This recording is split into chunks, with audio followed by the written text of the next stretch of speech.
Kung nandun kami kanina, monitor niyan. Ano yung pwedeng scenario na kunyari na pwede siyang mapalabas?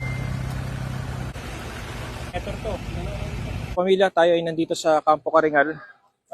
Kakatapos lang ng briefing ng kawani ng QCPD, SIDO, tsaka ng SWAT dahil aarestuhin na yung person of interest, yung ahente ng kotse at yung kinakasama niya na dismissed na police.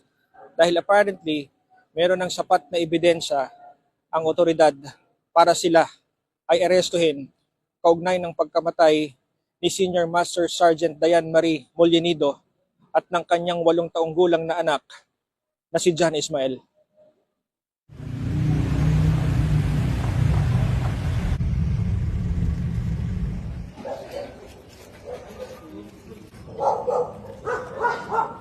Moving na kami, sir.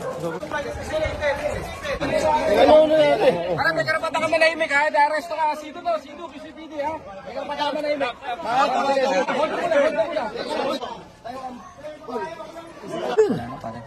Hold mo na.